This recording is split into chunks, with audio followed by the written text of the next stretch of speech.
Mercredi 18 février, Madame, Monsieur, bonjour et bienvenue dans ce journal. Dans l'actualité aujourd'hui, les retombées de la récente mission du Premier ministre Daniel Kablan-Duncan aux États-Unis. Le chef du gouvernement qui répondait à l'invitation de la Banque mondiale en a profité pour présenter les nouveaux projets de la Côte d'Ivoire à l'institution, des projets que la Banque mondiale a décidé de financer. Hamza Diaby.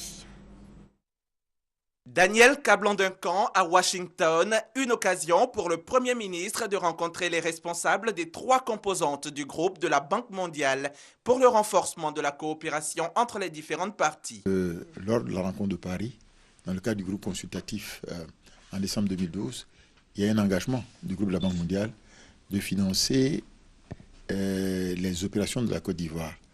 L'engagement qui avait été pris, c'était donc de donner un montant de 2 milliards. De dollars. C'était sur la période 2012-2015.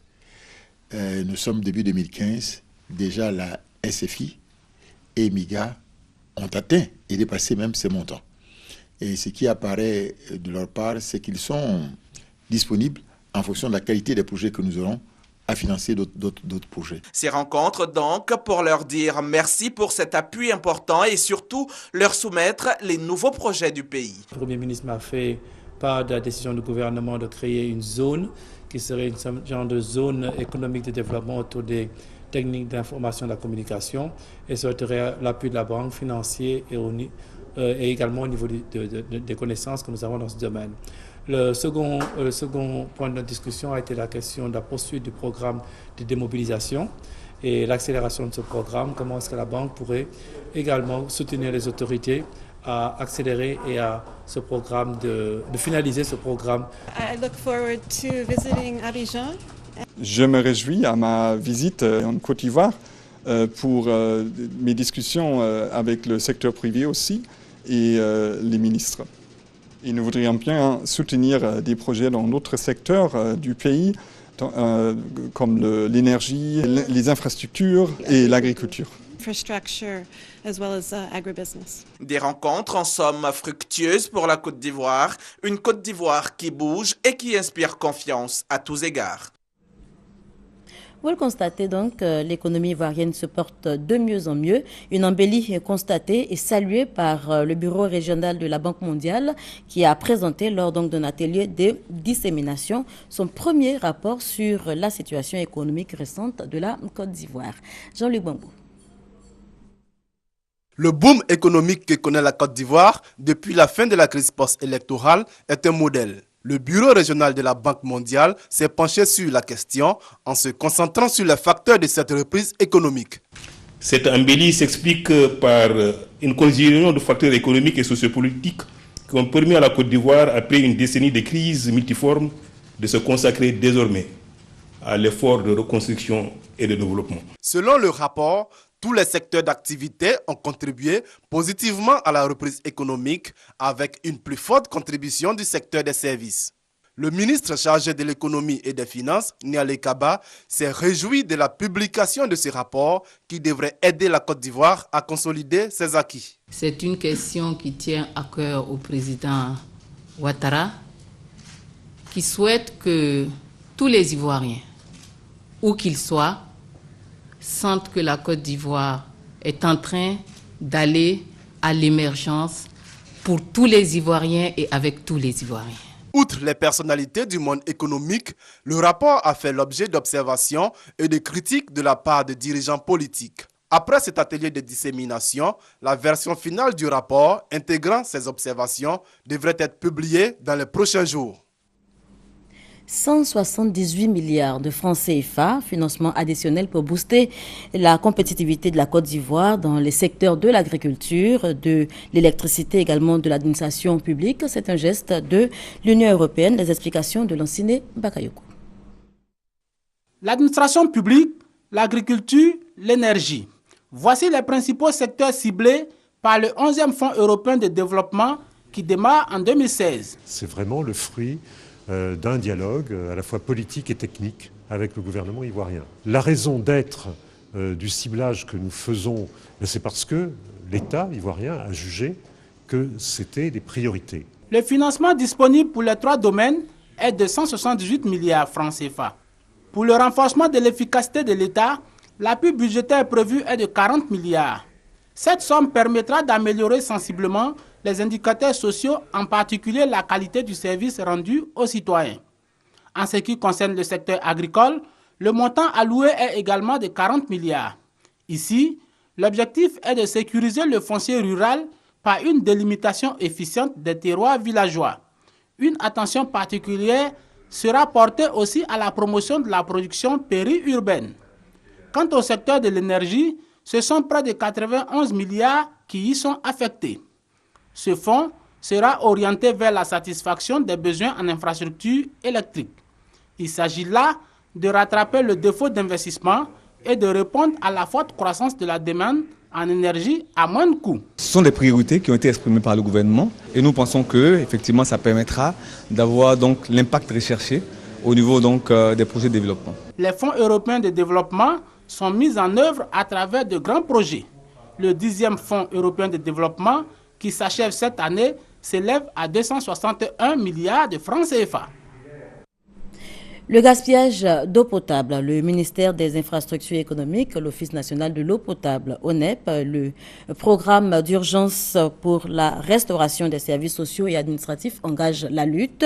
Une campagne est lancée à Abidjan et également à Yamoussoukro, campagne dénommée « Je ne gaspille pas l'eau du robinet de mon école ». Selon le ministère des Infrastructures économiques, le taux de gaspillage d'eau potable dans l'administration publique représente 60%, avec 37% pour le seul ministère de l'Éducation nationale et de l'enseignement technique.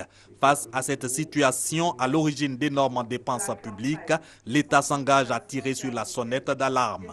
Il sensibilise et appelle à un changement de comportement à travers cette campagne lancée à l'endroit des usagers des établissements primaires, secondaires et supérieurs. Je ne gaspille pas l'eau de robinet de mon école, slogan de cette campagne de sensibilisation pour laquelle de grands moyens sont déployés. Nous avons aussi prévu donc de réaliser des conférences, notamment donc dans les grandes écoles et les universités, aussi bien à Yamoussoukro qu'Abidjan. C'est vrai que c'est les enfants qui sont souvent à la base. Demandez à tous les parents d'avoir un regard sérieux sur cette question et de donner des conseils, les rudiments aux enfants par rapport au gaspillage de l'eau. Entièrement financée par la BAD à hauteur de 120 millions de francs CFA, la campagne de sensibilisation contre le gaspillage d'eau dans l'administration publique va durer 2 mois. Elle concerne les districts d'Abidjan et de Yamoussoukro. Au ministère de l'Intégration africaine, l'heure est au bilan des activités, bilan jugé satisfaisant, nous disent nos reporters dans cet élément. Au ministère de l'Intégration africaine et des Ivoiriens de l'extérieur, la feuille de route 2015 tient en un projet essentiel de portée régionale. Le port sec de Ferkessédougou dans le nord de la Côte d'Ivoire.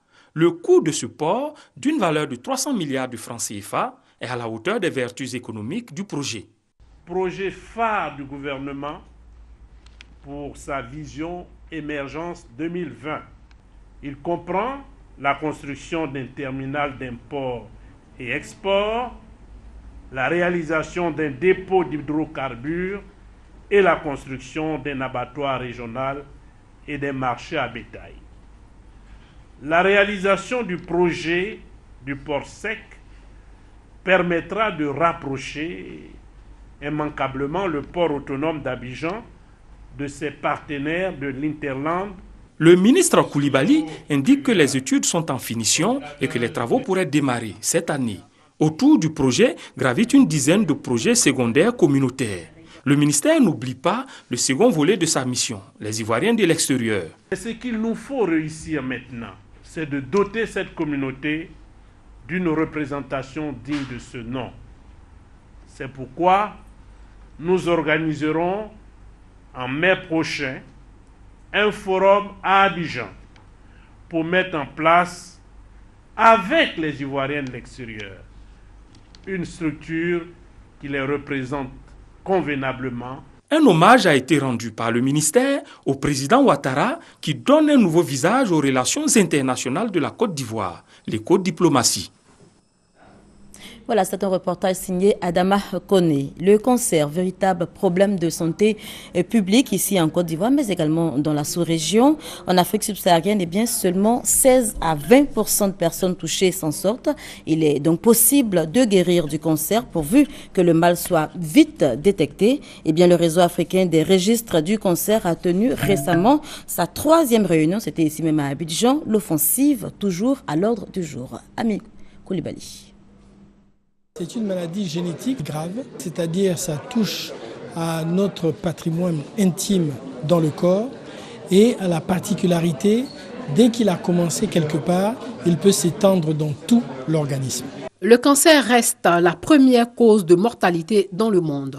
14 millions de nouveaux cas et plus de 8 millions de décès liés au cancer ont été enregistrés en 2012 selon l'OMS. En Côte d'Ivoire, plus de 12 000 nouveaux cas étaient attendus en 2012. Pour trouver des solutions durables à la lutte contre cette maladie, plusieurs experts et chercheurs sont réunis à Grand-Bassam. Le cancer peut se guérir, si tant est qu'on le dépiste suffisamment tôt. Ça, c'est un soulagement. C'est réconfortant pour les populations et c'est sur ça que la communication doit pouvoir se bâtir. On peut faire une prévention avec une bonne habitude de vie, bien sûr. Le fruit, c'est important. C'est une façon de prévenir le cancer, mais ce n'est pas le seul. Il y a aussi l'anti-tabac, les vaccinations. Il existe des vaccins contre certains cancers, notamment le cancer du col de l'utérus. Il faut alors vacciner les filles entre 9 et 13 ans. Il est aussi important d'observer une bonne hygiène alimentaire en faisant la part belle aux aliments riches en antioxydants, le mangoustan, le corosol, entre autres. Il faut aussi éviter la cigarette. Par ailleurs, l'examen des activités des registres africains et la planification de celles de l'année suivante vont permettre d'intensifier la lutte contre le cancer. Il faut noter que près de 30 pays étaient représentés à cette réunion annuelle sur le cancer, la première du genre en Côte d'Ivoire.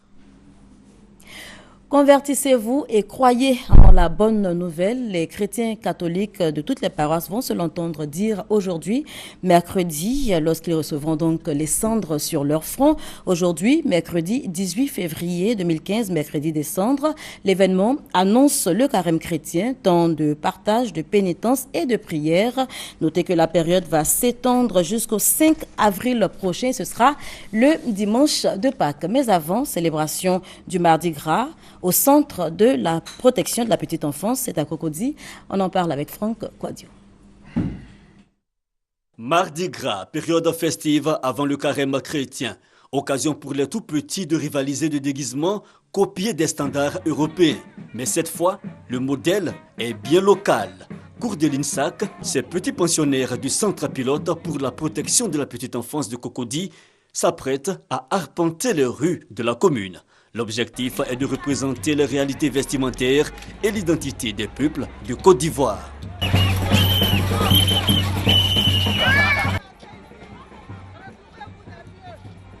Des bouts de choux arborant leur tenue et des parrains aux anges.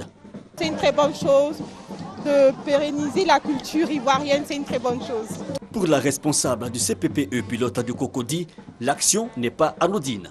C'est pour faire germer en eux leur culture, la culture des autres, apprendre à connaître les autres. On représente des ethnies dans la classe, ils ne sont pas tous, ils ne font pas partie de ces ethnies, mais au moins ils savent. Et plus tard quand ils vont grandir, ils sauront qu'en dehors d'eux, s'ils sont agnés, il y a des Takmana, il y a des Senoufo, il y a des Aladjans qui vivent avec eux.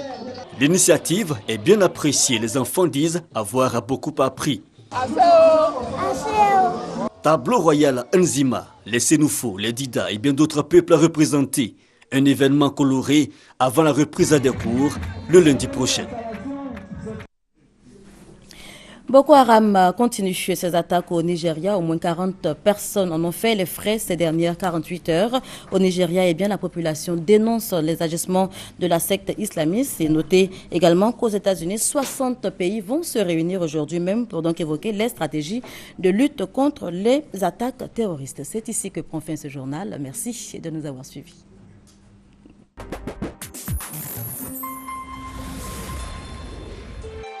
RTI 1, la chaîne qui rassemble.